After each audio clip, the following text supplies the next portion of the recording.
엄마 반성문 이유남.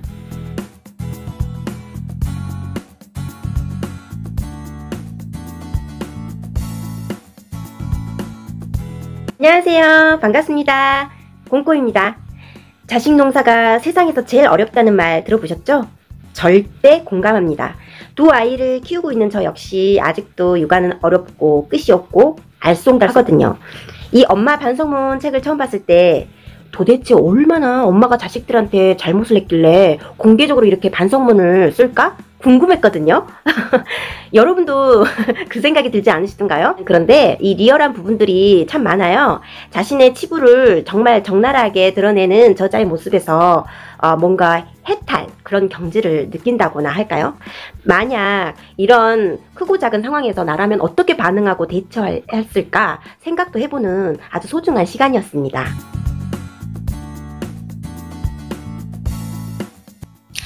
서울교대를 우수한 성적으로 졸업한 이유남씨, 맡은 학급마다 1등, 각종 연수에서 1등을 휩쓸었으며 30대 초반부터 수업 관련 분야에서 교사를 가르치는 교사로 활동하며 앙카리스마라는 별명을 가졌답니다.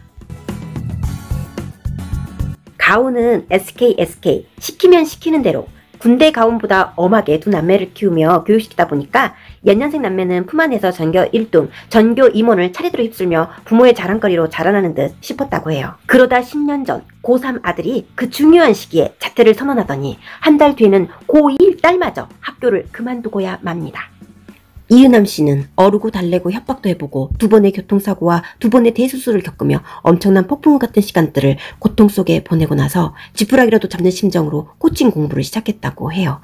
자퇴 후 어지러진 잡초처럼 엄마와도 대화를 거부한 채 종일 개인만 하며 집에 틀어박힌 남매의 모습. 만약 그 상황이 나였으면 어땠을까? 정말 생각해보니까 어지럽고 아찔합니다. 그렇게 인생이 송두리째 바뀌는 시간을 겪고 코칭 공부에 전념한 엄마 이유남 씨는 그때 깨닫게 됩니다. 내가 아이들에게 사랑이란 이름으로 시행한 것은 결코 사랑의 매가 아니라 지옥의 횃불이었음을. 그녀는 책에서 여러 차례 고백합니다. 나는 그동안 부모가 아니라 감시자였다고요. 그리고 더 이상 같은 실수를 이 땅의 부모들이 저지르지 않도록 하겠다는 사명감을 갖고 지금도 전국 방방곡곡 세계를 넘나들며 부모 코칭 강의를 이어나가고 있습니다. 사실 이 책을 보기 전에 전 세바시 프로그램에서 저자의 강연을 시청한 적이 있는데요. 구구절절 그 강의 모습이 인상적이었습니다. 부모의 입장에서는 아이들이 온순하게 잘 자라주고 명문대에 턱턱 붙고 대기업 총수가 되거나 전세계 명성을 떨치는 것을 원하는 경우가 많죠.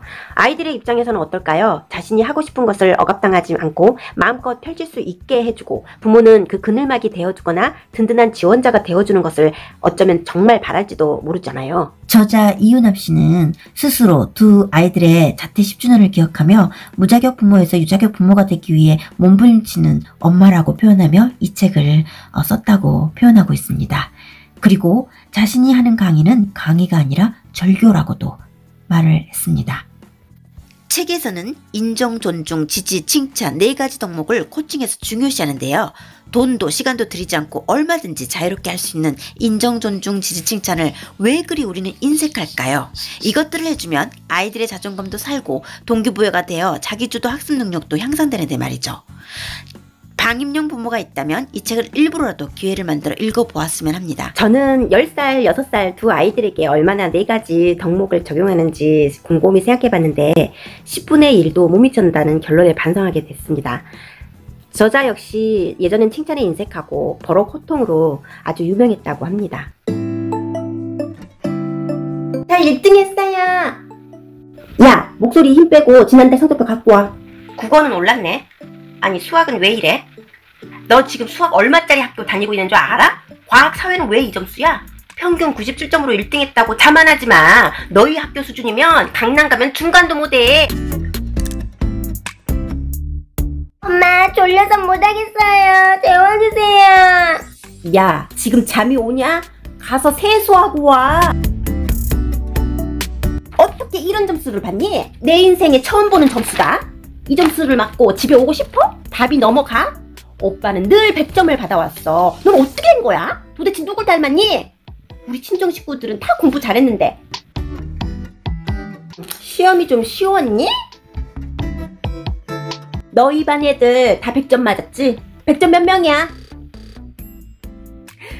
잠깐 역할극을 해봤는데 어떠신가요? 이런 상황들이 아주 비일비재했다고 합니다. 이유남 씨는 그런 상황들을 그때마다 반성은커녕 아이들을 너무 사랑했기에 그렇게 했다고 자신을 춥게 세웠다고 합니다. 그러면 아이들이 더 겸손하게 자랄 줄 알았다고요. 그녀가 한 비난의 말들은 아이들의 잠재력마저 죽이는 엄청난 행위였음에도 말입니다. 그리고 코칭을 시작한 지 얼마 후에 가르치는 반 아이들에게 이유남 씨는 진심으로 울며 말했습니다. 얘들아, 학교 오기 싫은 날이 얼마나 많았니? 그런데도 학교 오기 싫은 수많은 이유를 이겨내고 이렇게 학교에 잘 다니고 있는 너희들은 정말 대단한 아이들이란다. 선생님이 생각하기에 이 세상에서 가장 어려운 일을 너희들은 이렇게 잘하고 있지 않니? 그러니 앞으로 무엇을 못하겠어? 그 어떤 일도 너희들은 잘할 수 있을 거야. 난 너희들 한 날이 정말 기대된단다.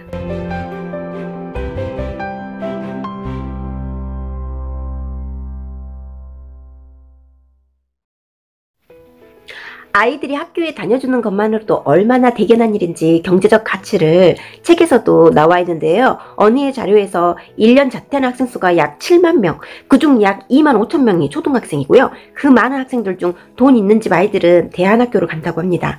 대안학교 1년간 경비가 3천에서 5천만, 더 돈이 있는 집에서는 해외 유학을 보내고요. 1년의 교육비 또는 생활비 등을 무려 1억에서 1억 5천만 원이 든다고 합니다. 유학에 아이 혼자 절대 못 보내죠. 엄마 또는 아빠가 따라가니 이 땅에 기러기 아빠, 독수리 아빠들이 우후죽순 생겨나고요. 그러다 이혼하는 가정들도 늘고요. 결국 아이들이 학교 잘 다녀주는 건 가정의 평화와 나아가 국가의 경제적 손실도 막아주는데 이바지하는 거죠. 엄마 반성문은 문제와 해결 방법도 함께 엄마의 눈으로 제시해 주는데요. 눈에 띄는 건 물 흐르듯 제 귀에 내용이 쏙쏙 이해가 되고 무엇보다 미사 여구가 없고 단락마다 솔직하고 진솔한 감동이 있습니다. 저자 스스로에 대해서 모든 것을 오픈하고 있기 때문이죠. 문득 저는 코칭에 대해서 배워보고 싶다는 생각이 들었어요.